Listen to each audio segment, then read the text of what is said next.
Line சாக்லேட்ஸ்ல பாதாம், dates, chocolate மூணும் இருக்கு. ருசிக்கு சாக்லேட், அயன் சத்துக்கு டேட்ஸ், புரோட்டீனுக்கு பாதாம். தாத்தா ரொம்ப டெலிஷியஸா இருக்கு. Lion choco dates. வணக்கம். செய்திச் சுருக்கம். முதல்வர் விஜய் கொண்டு வந்த தனி தீர்மானம் நிறைவேற்றம். மத்திய அரசின் தொகுதி மறுவரையறை மசோதாவுக்கு எதிரான தனி தீர்மானத்தை தமிழக சட்டசபையில் முதல்வர் விஜய் முன்மொழிந்தார். இதன் மீதான விவாதத்தின் போது அதிமுக, தேமுதிக, பாமக உள்ளிட்ட கட்சிகள் தீர்மானம் அவசியமில்லை என எதிர்த்தன. எனினும் குரல் ஓட்டெடுப்பில் தீர்மானம் நிறைவேற்றப்பட்டது. தமிழ்நாடு சட்டமன்ற பேரவை கீழ்கண்ட தீர்மானங்களை ஒருமனதாக நிறைவேற்றுகிறது. 1. நாடாளுமன்ற மக்களவையின் மொத்த உறுப்பினர்களின் எண்ணிக்கையை 543 என்ற நிலையிலேயே நிரந்தரமாக்க வேண்டும். 2. தற்போதுள்ள மக்களவை உறுப்பினர்களின் இடங்களின் எண்ணிக்கையை மாநிலங்களுக்கிடையே, அதாவது விகிதாச்சார பிரதிநிதித்துவம் தற்போதுள்ள அளவிலேயே நிரந்தரமாக்க வேண்டும். 3. வரவிருக்கும் மக்களவை பொது தேர்தலிலும் அதன் பிறகு சட்டமன்ற பொது தேர்தல்களிலும் 1/3 தொகுதி ஒதுக்கீட்டு பலனை பெண்கள் பெறுவதை உறுதி செய்ய வேண்டும் என ஒன்றிய அரசை தமிழ்நாடு சட்டமன்ற பேரவை ஒருமனதாக வலியுறுத்துகிறது. மாண்புமிகு பேரவைத் தலைவர் அவர்களே, இந்த தீர்மானம் ஒரு அரசியல் கட்சியின் தீர்மானம் அல்ல, தமிழ்நாட்டின் உரிமையை நிரந்தரமாக பாதுகாக்கும் தீர்மானம். எனவே அனைத்து கட்சிகளை சேர்ந்த மாண்புமிகு பேரவை உறுப்பினர்கள் இந்த தீர்மானத்தை ஒருமனதாக நிறைவேற்றி தர வேண்டும் என்று கேட்டுக்கொள்கிறோம். சட்டசபையில் எம்ஜிஆர் பாட்டு பாடி புகழ்ந்த அமைச்சர். முதல்வர் விஜய் கொடுத்த ரியாக்ஷன். சட்டசபையில் குட்டி கதை சொல்லியும் எம்ஜிஆர் படத்தின் டயலாக் மற்றும் எம்ஜிஆர் பாடலை பாடியும் முதல்வர் விஜயை நிதியமைச்சர் மரிய வில்சன் புகழ்ந்தார். அடுத்த இந்த தேசத்தை ஆளப்போவது யார் என்று ஒரு போட்டியை வைத்திருக்கிறார்கள். ஒரு பெரியவர் அதுக்கு நிறைய இளைஞர்களை இன்வைட் பண்ணியிருக்காங்க. எல்லாம் வந்த ஒரு பெரியவர்கிட்ட வந்து விதிமுறைகள்லாம் கேட்ட பிறகு அந்த பெரியவர் எல்லாருக்கும் ஒரு விதையை கொடுத்தார். விதையை கொடுத்துட்டு நீங்கள் ஒரு 3 மாதம் கழித்து இந்த விதையை நல்லா வளர்த்துட்டு பிளான்ஸா நல்லா பூகளா வளர்த்துட்டு நீங்கள் வாங்கன்னு அமைச்சிட்டு இருக்காரு. 3 மாதம் முடிஞ்சு அந்த எல்லா இளைஞர்களும் வந்தாங்க. நல்ல செடியெலாம் நல்லா வளர்ந்து பூக்கள்லாம் நல்லா வளர்ந்து அந்த பெரியவர்கிட்ட வந்து நின்னாங்க. ஆனால் ஒருத்தர் மட்டும் ஒன்றுமே அந்த வளர முடியாத நிலையில் அந்த பாட்டை கொண்டு வந்து கொடுக்குறாரு. அதை பார்த்து நிறைய பேர் சிரிக்கிறாங்க, நகைக்கிறாங்க. அப்போ வந்து அந்த பெரியவர் சொல்றாரு, இவர் தான் வெற்றி பெற்றார் என்று சொல்றாரு. அப்போ எல்லாருக்கும் ஒரு பெரிய கேள்விக்குறியா இருக்கு. இது எப்படி சாத்தியம்? நாங்கள் எல்லாம் வளர்த்து கொண்டு வந்திருக்கிறோம், செடி கலர் கலராக வளர்ந்துருக்கு, பூக்கள் க்ரோ ஆயிருக்கு, பட் இப்படி இவர் சொல்றாருன்னு சொல்ல பார்த்து அதுக்கு அந்த பெரியவர் சொன்னாராம், நான்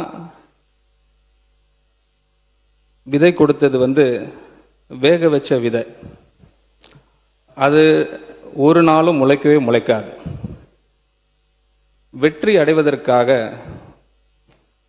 பொய் சொல்லாம நேர்மையாக வந்த இவர்தான் நாங்கள் தேர்வு செய்கிறோம் என்று சொன்னாராம்.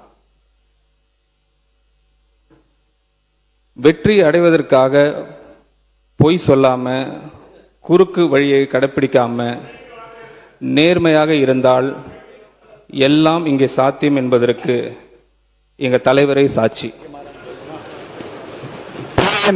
பொய் என்ற வார்த்தைக்கு பேர் உண்மைக்கு மாறான என்ற வார்த்தை சேர்த்து. ஓகே, உண்மைக்கு மாறாம. சாரி, ஒரு கதை சொல்லியாச்சு, ஒரு கோட் சொல்லியாச்சு. ஒரே ஒரு பாடல் மட்டும் பாடிடுறேன், புரட்சி தலைவர் நினைவாக, வித் யுவர் பர்மிஷன்ஸ். கருணை இருந்தால் வள்ளலாகலாம், கடமை இருந்தால் வீரனாகலாம், பொறுமை இருந்தால் மனிதனாகலாம், 3 இருந்தால் தலைவனாகலாம்.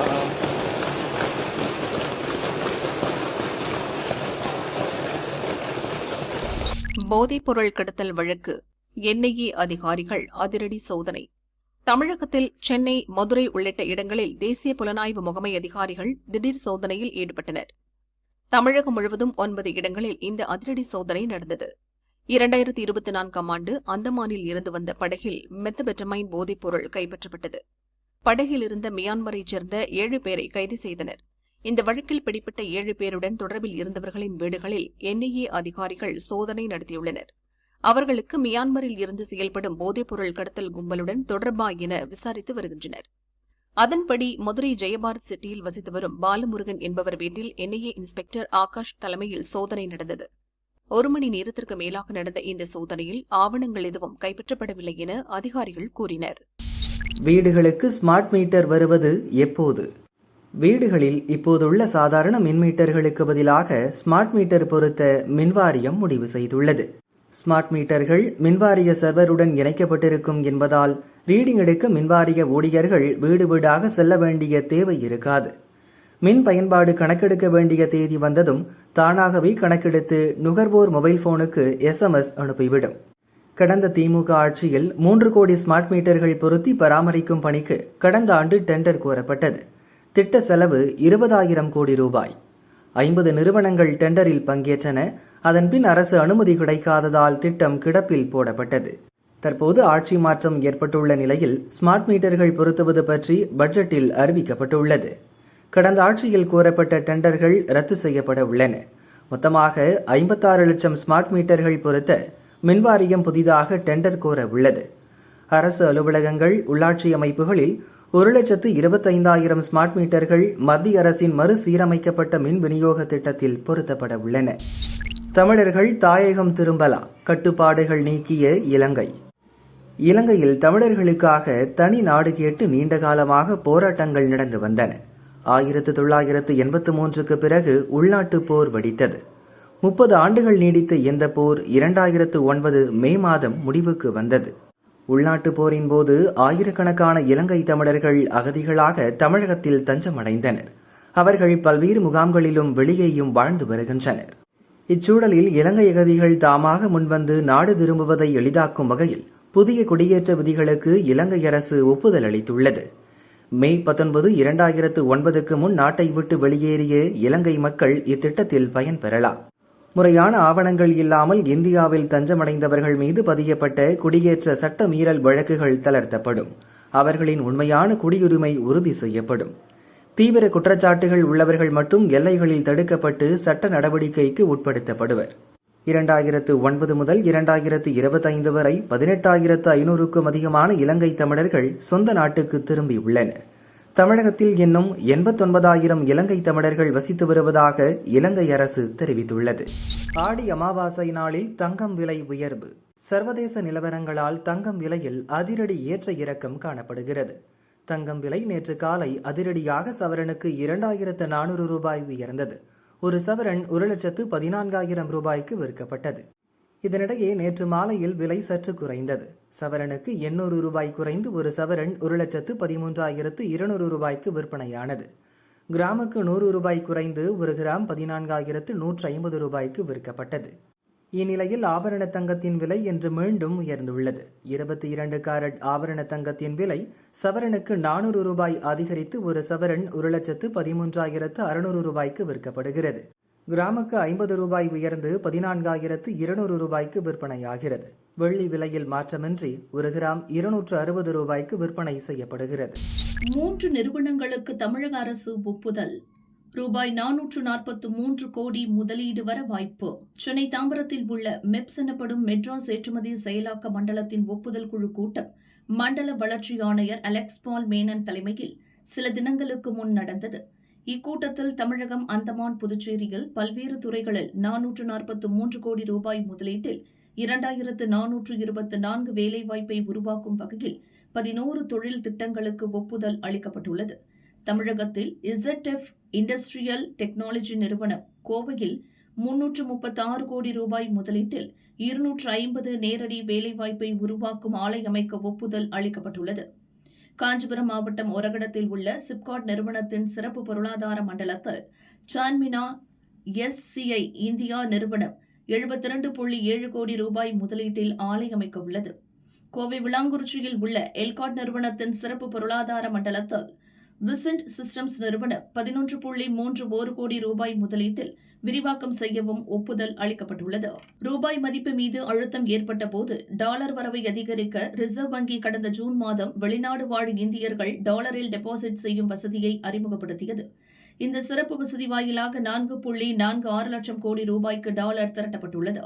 இந்த திட்டத்தை தொடர்ந்தால் முதிர்வடையும் போது வாடிக்கையாளர்களுக்கு அதிக அளவில் டாலரை திருப்பி செலுத்த வேண்டியிருக்கும் என்பதால் இத்திட்டத்தை நிறுத்த அரசு பரிசீலிப்பதாக அதிகாரிகள் தெரிவித்தனர். வழக்கத்துக்கு மாறான அடர்த்தியுடன் ஓசோன் படலம் கண்டுபிடிப்பு, காரணத்தை அலசும் விஞ்ஞானிகள். வடக்கு வங்கக்கடலின் மேல் 23 கிலோமீட்டர் உயரத்தில் வழக்கத்துக்கு மாறான அடர்த்தியுடன் ஓசோன் படலம் உள்ளதை விஞ்ஞானிகள் கண்டறிந்துள்ளனர். பூமிக்கு மேல் உள்ள வளிமண்டலத்தை சர்வதேச அளவில் பல்வேறு ஆய்வு நிறுவனங்கள் தொடர்ந்து கண்காணிக்கின்றன. நம் நாட்டில் உள்ள பல்வேறு ஆய்வு நிறுவனங்கள் இந்தியாவின் மேல் உள்ள ஓசோன் படலத்தை ஆய்வு செய்தன. அப்போது வடக்கு வங்கக்கடலின் மேல், அதாவது வடகிழக்கு மாநிலங்களுக்கு மேல் 21 முதல் 23 கிலோமீட்டர் உயரத்தில் வழக்கத்தை விட தடிமனான மற்றும் அதிக செறிவுள்ள ஓசோன் படலத்தை விஞ்ஞானிகள் கண்டறிந்துள்ளனர். இது இந்திய வளிமண்டல ஆய்வு திட்டமான நெட்ரேட் ASMAயின் வாயிலாக ஆவணப்படுத்தப்பட்டுள்ளது. இந்த தகவல் அமெரிக்காவின் எர்த் அண்ட் ஸ்பேஸ் சயின்ஸ் இதழில் வெளியிடப்பட்டுள்ளது. வளிமண்டலத்தின் மேல் 25 முதல் 30 கிலோமீட்டர் உயரத்தில் உள்ள ஸ்ட்ராட்டோஸ்பியர் எனும் அடுக்கில் ஆக்சிஜனின் 3 அணுச்சேர்க்கை வடிவமான O3 எனும் ஓசோன் படலம் உள்ளது. இது சூரியனிலிருந்து பூமியை நோக்கி வரும் புற ஊதா கதிர்கள் உள்ளிட்ட தீங்கு செய்யும் கதிர்களை கட்டுப்படுத்துகிறது. இந்நிலையில் உத்தராகண்ட் மாநிலம் நைனிடாலில் உள்ள ஏரிஸ் எனும் ஆரியப்பட்டா வானியல் அறிவியல் ஆராய்ச்சி நிறுவனத்தின் வாயிலாக ஹரிங்கட்டா, கடாங்கி மற்றும் கொச்சியில் உள்ள 206.5 மெகாஹெர்ட்ஸ் ரேடார்கள் தொடர்ச்சியாக ஆய்வு செய்தன. அதில் வடக்கு வங்கக்கடல் பகுதியில் ஒரு நாளுக்கு மேல் நீடித்த ஒரு அசாதாரண ஓசோன் படலம் கண்டறியப்பட்டது. இந்த படலம் ஓசோன் சரிந்த காற்று கீழ்நோக்கி சென்று மீண்டும் மேலே சென்றதால் ஏற்பட்டதாக விஞ்ஞானிகள் தெரிவித்துள்ளனர். இந்த எதிர்பாராத கண்டுபிடிப்பு காற்று நீரோட்டங்கள் எவ்வாறு ஓசோனை ஸ்ட்ராட்டோஸ்பியர் வழியாக கொண்டு செல்கின்றன என்பதை ஆராய்ச்சியாளர்கள் நன்கு புரிந்து கொள்ள உதவுகிறது. இந்த மாற்றத்தை இந்திய விண்வெளி ஆய்வு நிறுவனமான இஸ்ரோ தொடர்ந்து கண்காணித்து வருகிறது.